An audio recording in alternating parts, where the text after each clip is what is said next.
I did not grow up in a Christian home. My mom taught us morals and right from wrong, but not really from a godly perspective. God was never a part of the equation. At 14 years old, I was in high school, a freshman, and they started this thing called Youth Ranch. As I would later realize, it was youth camp, but I didn't know that was youth camp. Anyway, I thought it was the beach. There were some cute boys in the group. I'm in, so I went. There was preaching in the morning, preaching in the afternoon, and preaching in the evening, and you got to go to the beach for a little bit of time in between. And at first I thought that was kind of a bummer, but the preacher was dynamic. He was like an Ed Newton. On the next to the last day of camp, they gave an invitation, an evening service.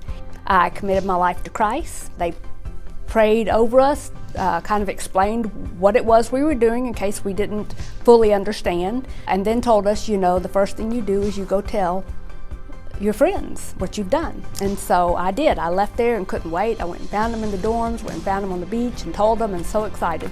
I came home and told my mom first thing, and she was very supportive, but nothing changed. We still didn't go to church. About 3 months after youth camp, I was reading the paper and I saw where Dr. Stanford, who was the president of the college, Florida Bible College, and had been the preacher that entire week, had run off with one of the college co-eds, left his wife and kids, and I felt like I had been the biggest fool. I felt embarrassed that I had fallen for everything he had said, because I thought it obviously could not be true because he wasn't living it.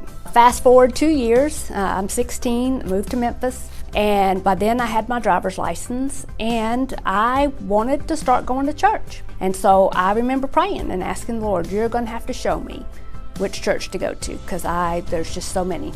And the very next day I was home and the doorbell rang and I opened it and there were Mormon missionaries standing at my door. And right then and there I thought the Lord had answered my prayer. I was like, wow, this was fast. He brought them to my door.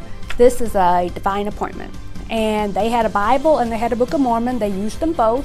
I would think, oh, I've heard this. This is right. They, of course, had their own translation of what the Bible verses meant.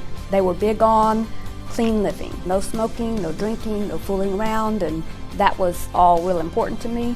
And so I joined the Mormon Church. This is my story. This is my song, praising my Savior all the day long.